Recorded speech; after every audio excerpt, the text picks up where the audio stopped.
This is NDTV.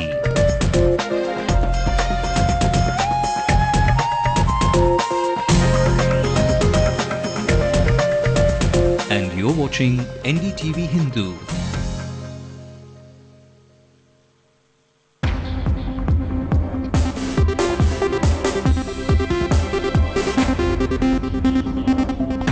An elaborate bandobast comes into place for the big counting day. 3-tier coordinating systems and anti-sabotage checks take positions at vantage points. Minimum or 16 pair paramilitary all irupanga.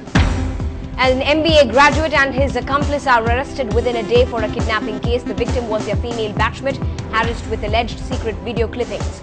A public interest litigation comes up at the Madras High Court against the Chief Information Commissioner's functioning. And days after a final year engineering student commits suicide in his hostel room, the director of the Premier Institute says they could have saved him. It's a collective responsibility, but we will certainly increase the number of counsellors. We'll try to watch closer. We have some standard procedures by which we watch students. Welcome to the news tonight. I'm Evelyn Matthew, bringing you all of the day's top stories. Let's quickly bring you the national and the world headlines before we get you all of that in detail. Pakistan's Interior Minister discloses to NDTV that he sent P. Chidambaram a private message not to allow the operation against Osama cast a shadow on ties. Mr. Malik tells NDTV, we are serious about giving India access to voice samples of the 2611 accused. A huge turnout of voters in Bengal's Lalgarh area, which saw a massive Maoist uprising. Polling is largely peaceful. And Dada plays and wins in his first match of IPL 4. The Pune Warriors win over the Deccan Chargers by 6 wickets. Our top story, in fact, in 2 days' time, the state of Tamil Nadu will hear its verdict on whose rule it will be and which of the political heads of the state will head the government to be formed soon. But ahead of that very crucial result is the counting day, which is soon appearing after a long month's wait. Elaborate security and bandobast arrangements have been made for the 13th of May. There are a total of 234 counting centres at 91 locations across Tamil Nadu. A 3-tier coordinating system has been arranged at the counting centres across the state, with adequate number of striking forces kept at standby to tackle any law and order situation or untoward incidents. The DGP of Tamil Nadu has declared that anti-sabotage checks will be conducted before the start of counting. Security will also be provided to the officers of the political parties and candidates. Striking forces will be kept at vantage points to tackle any law and order emergencies.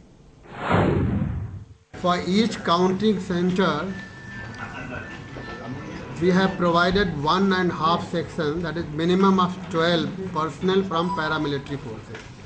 They will be in the inner cordon, that is near the counting hall, strong room, and in between they will be escorting the EVMs from strong room to the counting hall.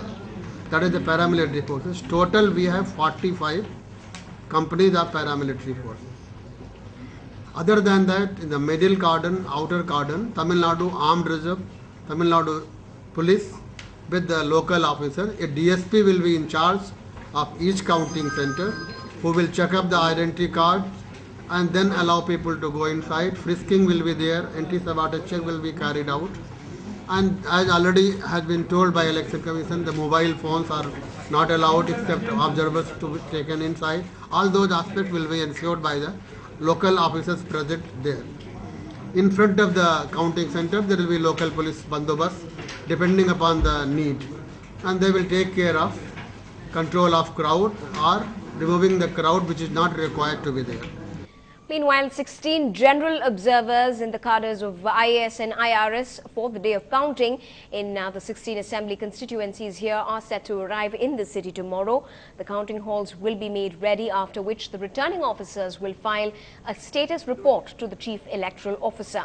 Senior officials of the District Election Office have already gone through an inspection of the counting centres. Every assembly constituency is slotted to have a general observer on the 13th of May. Postal ballots are to be tallied first, only after which EVMs will be counted. Election officials, including the observers, the returning officers and the additional returning officers, will not leave counting halls till the process is completed and results declared.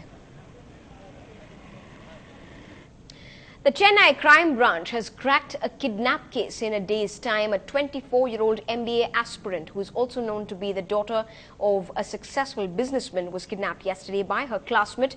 The boys and his accomplice, in fact, have now been arrested and taken into custody. The Selayur police have registered a kidnapping case. Both are, in fact, to be produced at the Thambaram court. The young men were caught by a special team led by Jayakumar, the additional deputy commissioner CCB, after the girl's father approached the suburban commissioner of police for help.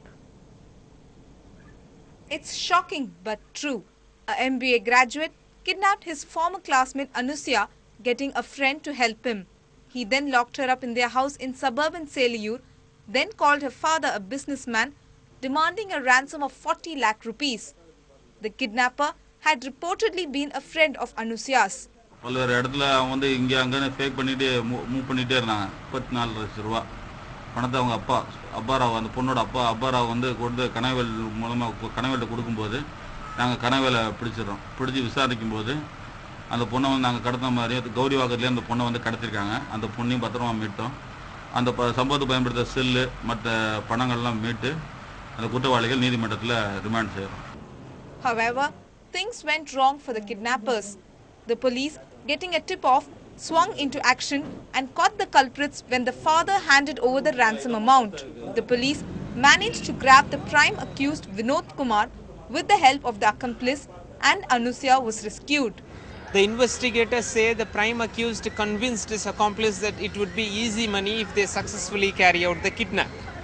But little they know that they will end up landing in jail. In Chennai, Salim for NDTV Hindu. Moving on, just when the uproar over the Chief Information Commissioner K.S. Sripathi started to subside, a public interest litigation at the Madras High Court has kicked up some more dust. The public interest litigation that has been filed has asked for some restraint on the functioning of Mr. Sripathi. The petitioner, in fact, alleges that the senior officer's appointment was not done in a proper manner. Earlier on, a similar PIL was filed that ultimately had the High Court restraining 3 information commissioners from going ahead with their duties.